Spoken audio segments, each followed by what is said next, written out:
word often characterized by man's inhumanity to man, from serfdom to slavery, from domestic violence to ethnic cleansing and genocide.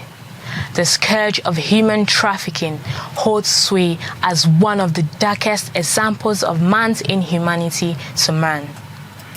Human trafficking and domestic violence are two sides of the same coin. While the former is a more subtle form of deceit, usually wrapped in a messianic clothing as a selfless redemptive mission, the former is a despicable overt desecration of a person. The result of both is the denial of freedom, usually on a cruel and unmitigated scale. In extreme cases, this loss of liberty translates to loss of life.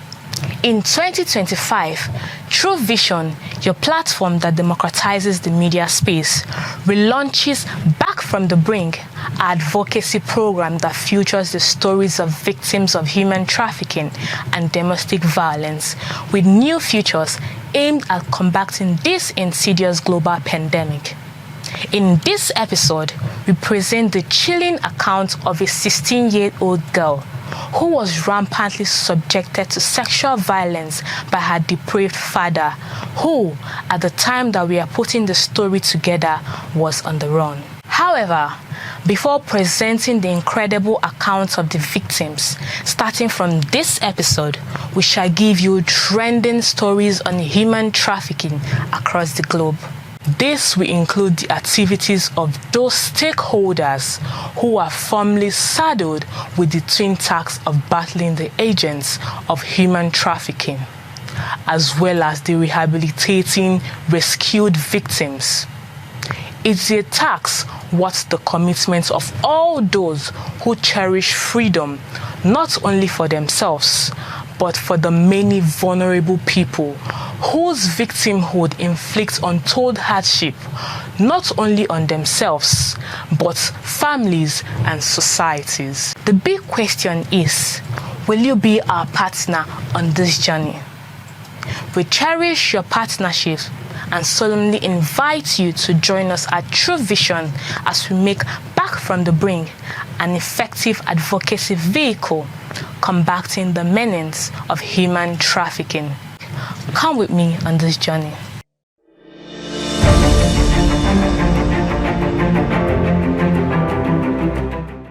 Adiele Christina Jacob, aka Christy Gold, a convicted socialite and leader of an international human trafficking network with a base in Dubai, was arrested recently by officers of the Nigerian Immigration Service at the Nnamdi Azikiwe International Airport, Abuja, and handed over to the National Agency for the Prohibition of Trafficking in Persons, NAPTIP.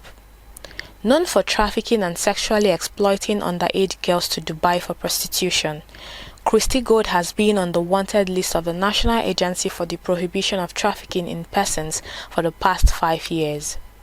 She was arrested in Benin City, Edo State, on October 13, 2020, and was later granted a bail on the 25th of November 2020.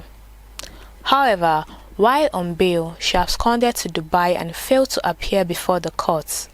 Despite her attempts to evade justice, NAPTIP diligently persecuted her case, leading to her conviction for human trafficking in absentia.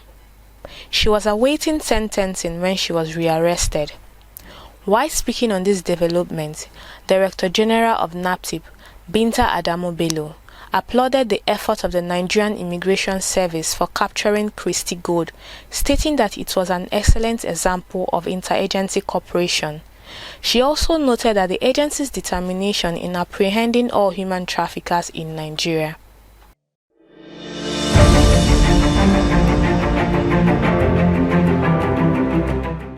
Speaker Abbas backs NAPTIP Binta Bello in fight against human trafficking. The Director General of the National Agency for the Prohibition of Trafficking in Persons, NAPTIP, Binta Adamu Bello, last month, December 2024, led her administrative team to the National Assembly complex on a courtesy visit to the Speaker of the House of Representatives, Right Honorable Tajuddin Abbas. The The Speaker, while receiving them at his office, commended the zeal and passion of the Director General to her duties, to humanity and to the country, noting that she had achieved much in just few months in office. He said that he believed that Bello's appointment was a game changer for the agency and the country. Abbas described NATIP as one of the critical government agencies that deserve the full support of all stakeholders, both state and non-state actors. To this end, he assured Bello that the House of Representatives shall consider the request for the amendment of the Trafficking in Persons Enforcement and Administrative Act 2025. The amendment, he said, was to ensure stringent persecution of offenders as well as ensure favorable fiscal allocation to the foremost anti-trafficking agency in ongoing appropriation through the House Committee on Human Rights. The Speaker also advised the agency to strengthen their collaboration with non-state actors like the religious bodies, as they have more knowledge about the activities of traffickers, especially in the rural areas. In her speech at the occasion, the NAPTIP DG described human trafficking as a national crisis. She used the occasion to give an account of NAPTIP's achievements for the year 2024 as of October. These include securing 692 convictions for trafficking in persons, made up of 426 males and 266 females. 27 convictions for violence against persons, especially rape, in the FCT, with maximum sentence of life in jail. Rescued and rehabilitated of 23,990 victims, 17,910 females, and 6,080 males. Interestingly, and in further demonstration of the global and pervasive nature of human trafficking and related offenses, these numbers included foreigners too, from countries like Ghana, China, Libya, Lebanon, Egypt, Sri Lanka, Central African Republic, amongst others. She pledged her commitment to advancing the cause of the agency as an effective vehicle in the fight against human trafficking.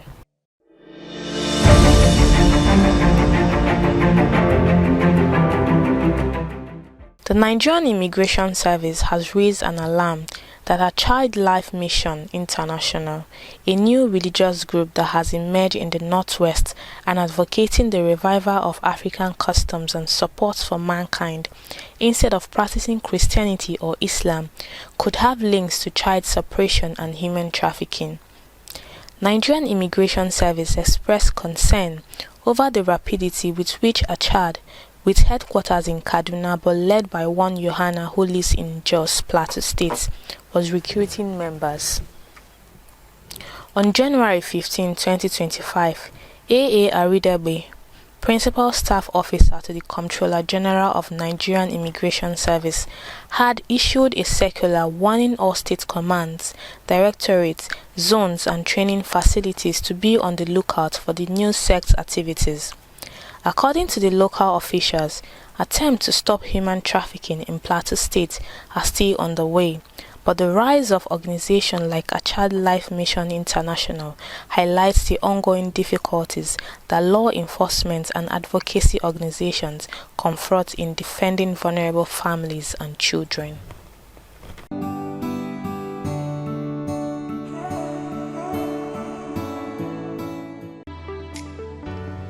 Child sexual abuse and molestations are forms of abuse that continue to thrive in the shadows, while victims are often trapped by fear. They suffer in silence and their stories are not often shared or heard because of stigmatization from society and sometimes family. We stumbled into a victim and she pleaded for her identity not to be revealed. In her case, she was not sexually abused by an outsider, but her own father since the age of 7.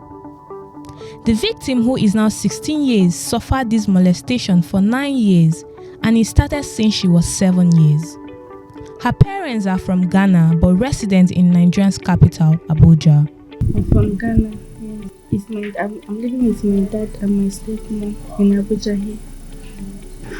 So the reason how I get to notice is that my dad used to molest me. Yes, so I ran away from my dad. So I ran away from home. 60. When did it start? Yes. When I enter Abuja, When? she's in Ghana. When? When I was 7. 7 years. Yes. That's what the 7. Yes. Unlike other victims of child molestation who are afraid to speak up, she was brave enough to open up to her stepmom, but did not get the help she desired. When I told my mom, my stepmom, she was like, I should be patient. So, and it was getting too much, so I had to run away from the house. Did you tell your Yes, I told her. So she was like, let her go to Ghana embassy before they consider her Nigerian embassy plan look into the matter. But my stepmom was like, the family reputation will be damaged, so she should not try it. So, and so it's getting worse. But I told my school what is to happen. So okay, you were going to school? yes, so I told my school. So they were like, they cannot go to their mouth in family matter. So I have to do something for myself first. So that's I have to run away from marriage. According to her, 2 of her elder sisters suffer the same fate. She often gets physically abused whenever she tries to prevent her father from having his way on her. It's not only me, he have done it to my 2 senior sisters. Yes, they in 20 and 18 years. Staying in the house now. Yes, because they came to Napti. We went to court. He won the case that time. So now they're no more in Napti. They are at home now. Started with me. Isn't that the Nigerian? All of us are from Ghana. Yes. Yes, then he'll threaten, he'll not pay my school fees. Something like that. On the 4th of June 2024, she took a decision. She left the house with no hope of where to go and made her way to the National Agency for the Prohibition of Trafficking in Persons to narrate her ordeal. Weekend, because that time I was still writing YAG. I even missed 5 of my papers. Which month? This year? Yes, this year. Which month? I cannot remember the month, but I came to Napti on 4th June. And that time YAG was still on. Although she has since been rescued by NAPTIP, she stated her interest in going back to school and also gaining a skill. She also talked about reuniting with her mother, whom she is yet to make a contact with. They said that they need my mom, the one in Ghana, they just need her number so they can call her and tell her that I'm with them. She should come to Ghana airport and they'll bring me to her because they say my dad, if they catch him, he's straight to prison school.